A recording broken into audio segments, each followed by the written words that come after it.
Bienvenidos a Evangelium, el canal que te sumerge en la profundidad de la fe. Una vez dejado en claro la existencia de Dios y su autoría respecto de la Biblia, en esta sesión hablaremos de cómo se escribió la Biblia.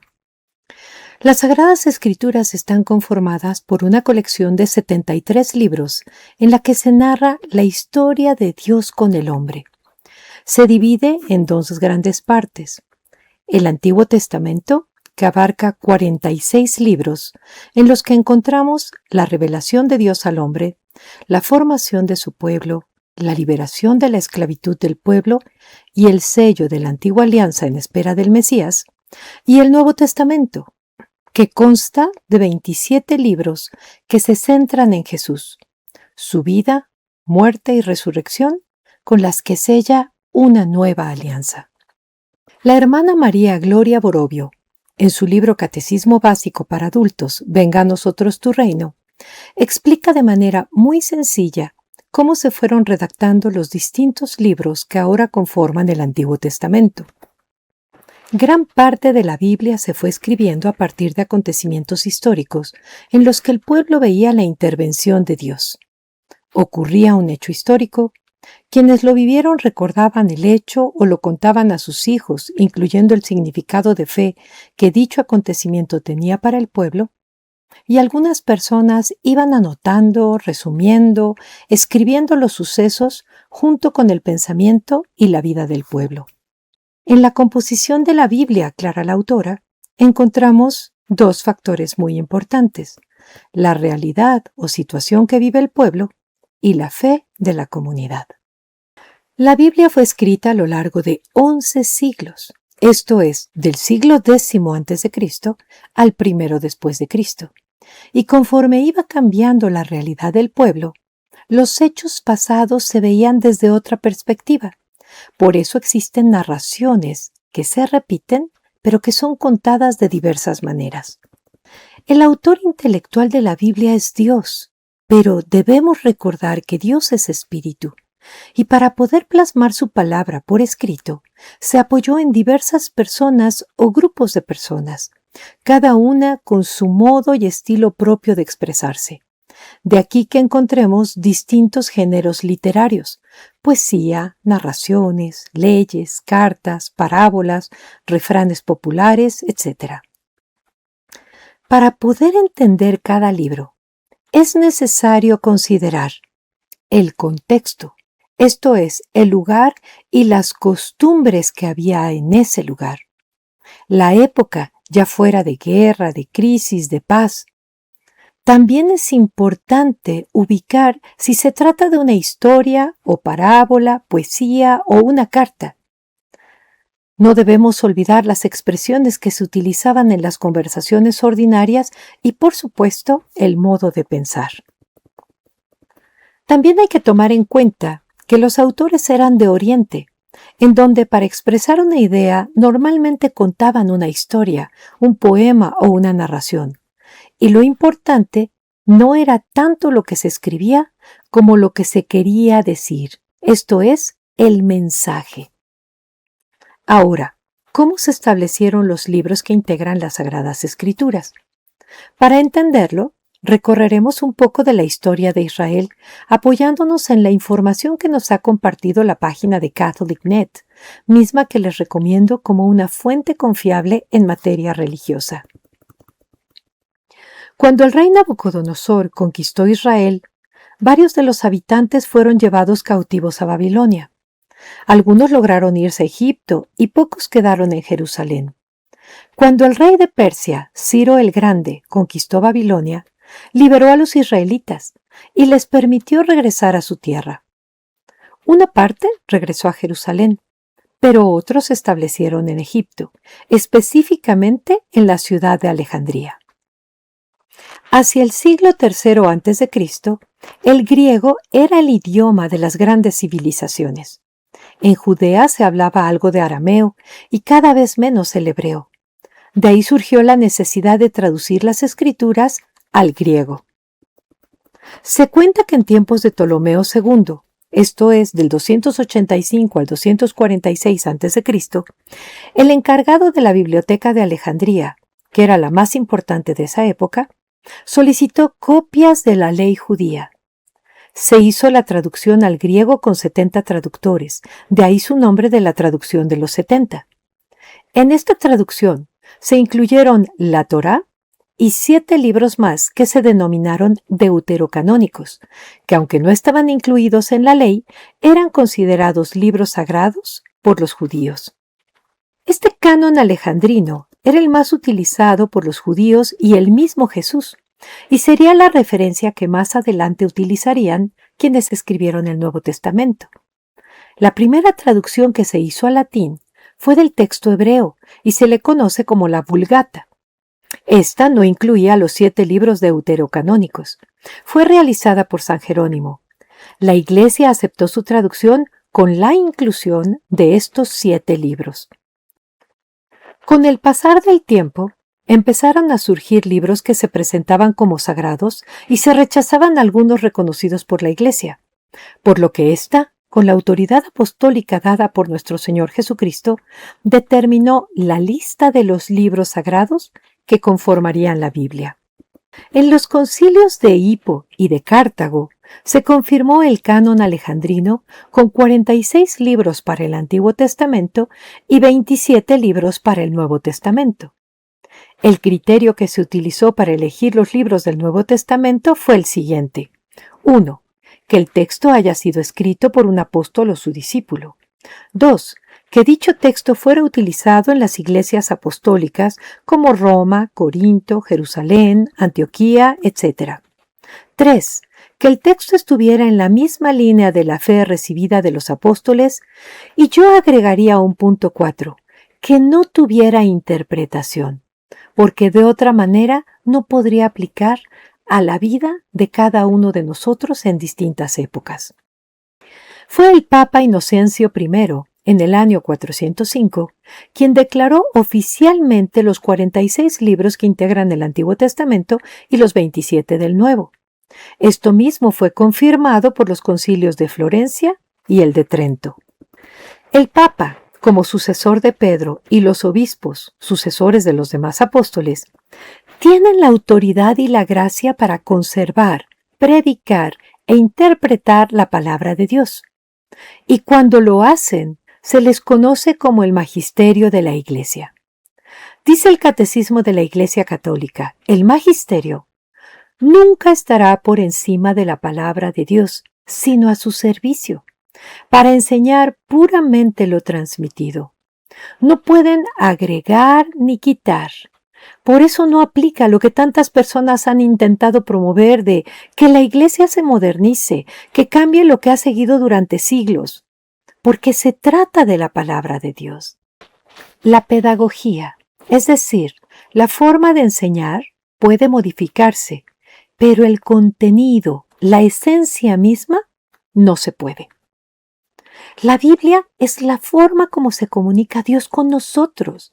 A través de la Biblia Dios nos quiere instruir en la verdad, el amor y la vida en el Espíritu, para que alcancemos la plenitud en toda la extensión de la palabra. No se trata de un libro que busca explicar el origen del universo, ni mucho menos de un libro de leyendas, fábulas o narraciones épicas para pasar el tiempo. Todo lo que encontramos en la Biblia es palabra de Dios, porque es una palabra viva. Aplica en cualquier época, para cualquier edad y momento de la vida. Cada vez que nos acercamos a ella, sea a leerla o a escucharla, Dios te revela algo sobre sus misterios. ¿Y para qué?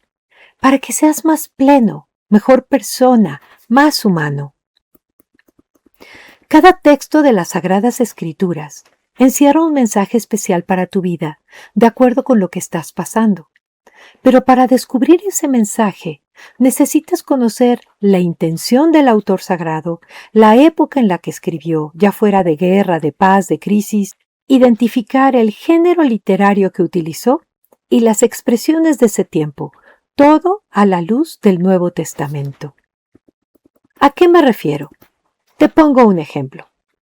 Voy a leer algunos extractos del capítulo 1 del Génesis que dicen así. En el principio, creó Dios el cielo y la tierra. La tierra era caos y confusión. Obscuridad cubría el abismo y un viento de Dios aleteaba por encima de las aguas.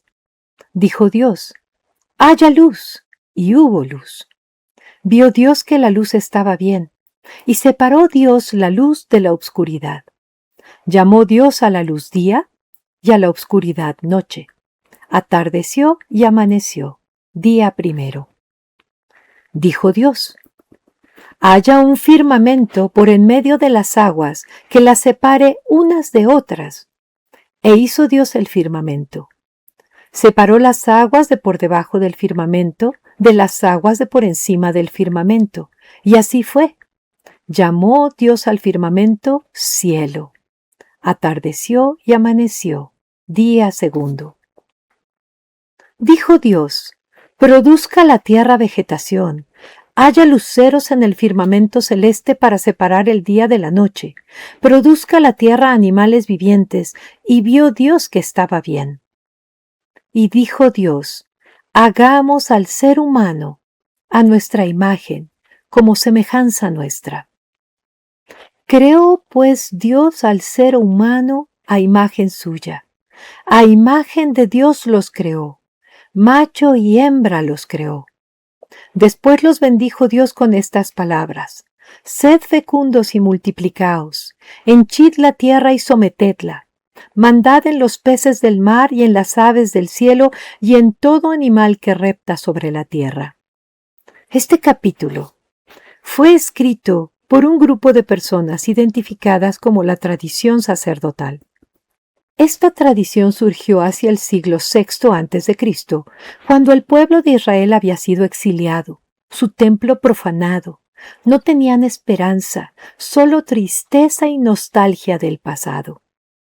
Este capítulo es un himno solemne que manifiesta la omnipotencia de Dios, aquel que los había elegido como su pueblo, aquel a quien habían desobedecido y que permitió que vivieran las consecuencias de sus actos.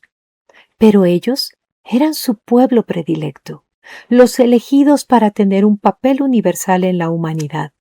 Por lo tanto, este escrito tiene la intención de darles ánimo para que no perdieran la esperanza. El Dios Todopoderoso, Creador del cielo y de la tierra, de todo cuanto les rodea, los ama y quiere que regresen a Él, para que no tuvieran miedo, porque son su criatura amada. Y el camino es a través de la obediencia de la ley. Lo mismo nos dice a cada uno cuando estamos perdidos en nuestro dolor, desesperados por las situaciones que nos pasan, tristes, añorando el pasado. Dios te dice: «Eres mi criatura más amada. Si tú regresas a mí y cumples mis mandamientos, podrás ver la vida de manera diferente y dejarás de sufrir tanto». Otro ejemplo lo encontramos en el capítulo 4 del Génesis, que dice lo siguiente: «Tuvo relaciones el hombre con Eva, su mujer, que concibió y dio a luz a Caín, y dijo: He adquirido un varón con el favor de Yahvé. Volvió a dar a luz y tuvo a Abel, su hermano. Fue Abel pastor de ovejas y Caín labrador. Pasando algún tiempo, Caín hizo a Yahvé una oblación de los frutos del suelo. También Abel hizo una oblación de los primogénitos de su rebaño y de la grasa de los mismos. Yahvé miró propicio a Abel y su oblación, mas no miró propicio a Caín y su oblación, por lo cual se irritó Caín en gran manera y se abatió su rostro. Yahvé dijo a Caín: ¿Por qué andas irritado y por qué se ha abatido tu rostro? ¿No es cierto que si obras bien podrás alzarlo? Mas si no obras bien, a la puerta está el pecado acechando como fiera que te codicia y a quien tienes que dominar. Adán y Eva ya habían sido expulsados del paraíso. Ya no vivían en la presencia de Dios de manera directa y tuvieron 2 hijos, Caín y Abel. En uso de su libertad, ambos hicieron una ofrenda a Dios, cada uno de acuerdo con su trabajo. Dios recibe bien la ofrenda de Abel, pero no así la de Caín, y éste se irrita y cambia su semblante. Dios lo cuestiona, y es la misma pregunta que hace a la conciencia de cada uno de nosotros. ¿Por qué te enojas? ¿No es cierto que si obras bien, puedes estar tranquilo, y si obras mal, el pecado te acecha? Estamos en presencia de la envidia y el egoísmo, sentimientos que todo ser humano puede llegar a experimentar. Y si se deja llevar por ellos, en lugar de dominarlos, puede hacer cosas terribles contra sus hermanos. En esta cita bíblica podemos identificar el egoísmo de Caín al enfadarse por no haber recibido lo que esperaba. Si hubiera actuado con humildad, hubiera reconocido el error en su intención respecto a su ofrenda y pudo haber rectificado. Y respecto a la envidia, vio que su hermano lo hizo mejor. Y en lugar de reconocer esa virtud y buscar su mejor forma de hacer las cosas, decidió matarlo. Dios le dio la oportunidad de meditar y elegir su actuar, y él optó por descargar su furia contra su hermano. ¿Por qué nos cuesta tanto trabajo admirar y aceptar las virtudes de los demás y reconocer las virtudes que yo tengo y agradecerlas? El ser humano constantemente se está comparando y crea disputas, riñas y muerte contra sus hermanos. Y esto se ha vuelto un mal universal del hombre contra el hombre. A eso se refiere el fratricidio de Caín contra Abel. Actuar fuera de la ley del amor que es Dios. Y así podríamos seguir mencionando de cada libro de la Biblia. Como puedes darte cuenta, la Biblia es un mensaje para todos en todo tiempo. Por eso es palabra de Dios. Te invito a que sigamos profundizando en lo maravilloso que es Dios y su mensaje en nuestra próxima transmisión, en la que hablaremos del plan de Dios para la humanidad. Dios los bendiga.